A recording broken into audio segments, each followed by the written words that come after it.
Now let's talk about some general guidelines for sketching graphs of the sine and cosine functions. This is if we have a multiplier on the outside or a multiplier on the inside or both. So the first thing you can do with this is find the period with that little formula 2 pi over b. And then start at 0 on the x-axis, since that's where we start both our sine and cosine functions, and mark off a distance of 2 pi over b. That tells you where the end of one full cycle will be. Then we want to take that interval from 0 to there and divide it into 4 equal parts. Now the way we did that here was we took the x values for those 5 key points and just did the same thing to each x value that we had done to our period. When we're doing this, we're really determining the new x values. Then we're going to find the function values for each of our 5 x values from this step. And these 5 key points are going to be maximum points, minimum points, and x-intercepts. What's really happening in this step is that we're also applying a vertical stretch or shrink if we need to. So when we say we're evaluating the function, we're really thinking of what happens to our y values, and that means if there's an amplitude change, that we have to implement that right there. So when we plot these points and we're going to join them with the curve, this curve is going to end up having an amplitude of the absolute value of a. The other thing that can happen here is that if there's a negative in front of our function, that's going to reflect our graph over the x-axis. In other words, it's just going to flip it over the x-axis. Let's do a graph that has all 3 of these things happening.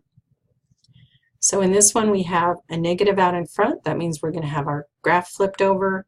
We've got a 2 multiplied in front, which means we're going to have a vertical stretch. We've got a 3 on the inside, which means we're going to have a horizontal shrink by a factor of 3.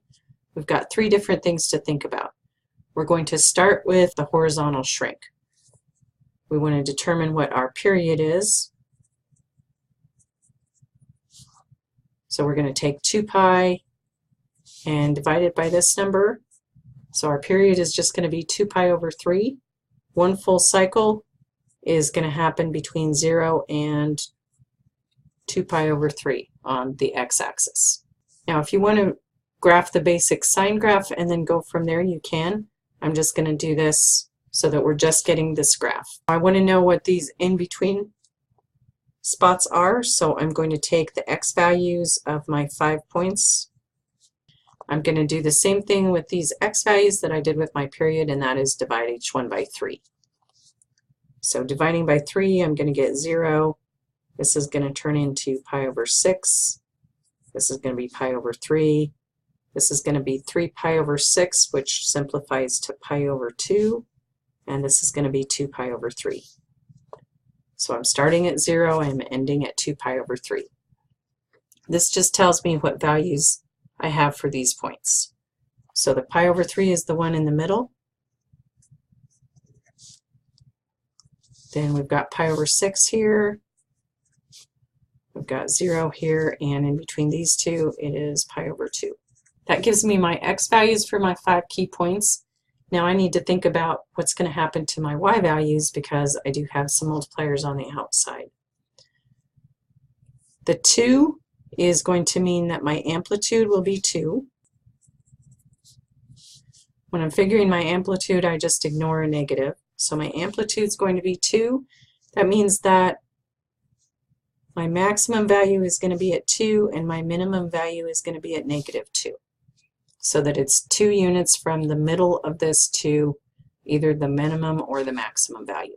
The other thing that's going to happen because of the negative here is it's going to take my graph of sine and reflect it over the x-axis. Another way I can think about this is I can take my y values for those 5 key points, just take every y value and multiply it by -2. On my basic sine graph, I start out at the point 0, 0. If I take 0 and multiply it by -2, I still get 0. So this is still starting at the point 0, 0. My normal sine graph goes up from there. Since this is going to be flipped over the x-axis, it's actually going to go down. For my next key point, it's going to be a minimum, which is going to be at -2. Then I come back to the x-axis. Then I'm going to go up to a +2 for the next one. And then I'm coming back to the x-axis. So now I can just draw my curve in between those 5 points. I can check my amplitude if I look for the maximum and the minimum. From 2 down to -2 is a total of 4 units. My amplitude should be half of that, which is 2. Let's do another one with cosine. I have 2 different things happening. I've got a multiplier on the outside and a multiplier on the inside. So I'm going to start by finding my period. It's going to be 2 pi, and since my multiplier in here is pi, I'm going to take 2 pi and divide by pi to get my new period. That's going to simplify to just 2. So I'm going to have one full cycle between 0 and 2. And I can actually mark that right away on my graph. For my x values of my key points, I'm going to do the same thing with those that I did here, which is I'm going to take each one and divide by pi. 0 divided by pi is still 0. If I divide by pi here, the pi's just cancel out and I get 1/2. Here I would get 1. Here I would get 3/2. And here I get 2. And that makes sense if you're trying to divide the interval from here to here up into 4 equal parts. The middle is going to be 1.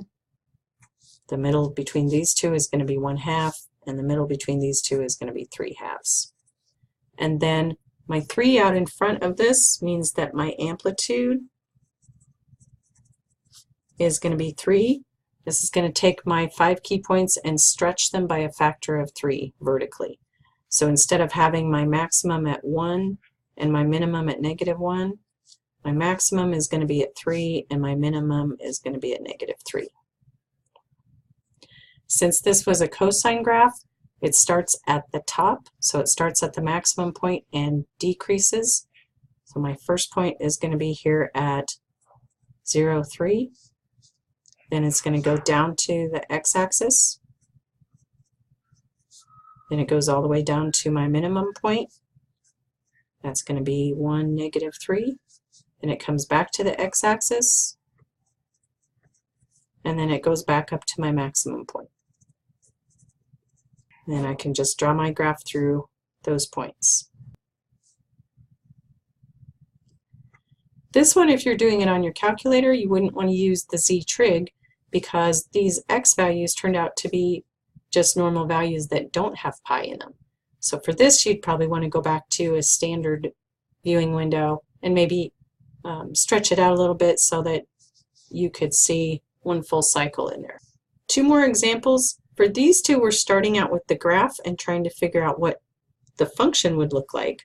So for this one, first of all, let's figure out what the period of this graph is. And what we want to do with this is look at where one full cycle happens so that we can find our period. So this graph starts down here at the minimum, goes up to the maximum, and then by here it's back down to the minimum. So that is one full cycle between 0 and 4 pi. That tells us that our period is 4 pi. To find the b that would go into either one of these, we're going to take our equation that we usually use to find the period, but we're going to solve it for b. If our period is 4 pi, that's 2 pi over b. To solve this for b, we could cross multiply. That would give us 4 pi b equals 2 pi. And if we solve that, we get b equals 1/2. Then the next thing we would want to find is our amplitude. If we look at the maximum y value of any of our points, it's right here at 2. Our minimum value is -2. From -2 to 2 is a total of 4 units. To find our amplitude from that, we would take that and divide it by 2. So our amplitude is 2. We've got the a and the b. 2 more things we need to figure out are whether this is a graph that's reflected across the x-axis and which of these 2 functions it fits. From the graphs we did, we always said that sine started at the origin. This one is not starting at the origin, it's actually starting at a minimum point. What that means is it has to be a cosine graph, but the normal cosine graph starts at the maximum and goes down. So that means that this would be a cosine graph that's flipped over the x-axis. What that means for our equation is that we would have a negative in front of our function. So the equation for this one would be negative, our amplitude was 2, so that makes the A2 cosine of 1/2 x. And you can write this with or without the parentheses. Now let's look at this one. On this graph, we're going all the way from 0 to 2 pi, but if you really look at this carefully, that's actually going through 2 full cycles. Here we're starting, here going up to a maximum, down to a minimum, and then back to the x-axis. So that's already gone 1 full period from here to here. Then it starts over and it repeats that. So it's doing 1 full period between 0 and pi.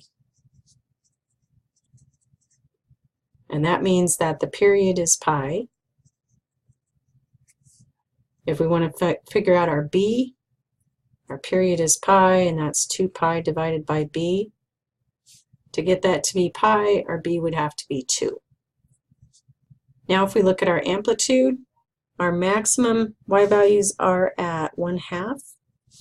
Our minimum values are at -1/2. The distance between the maximum and the minimum would be 1 unit. Our amplitude is half of that. We're just taking that total distance and dividing it by 2. That gives us an amplitude of 1/2. If we're looking for one of these two graphs, this one actually does start at the origin, which makes it a sine graph. And our normal sine graph starts at the origin and goes up. That's what this one does, so that means it's not a reflection over the x-axis. That means for our equation for this one, we would just have 1/2 times the sine of 2x. Our a was 1/2 and our b was 2.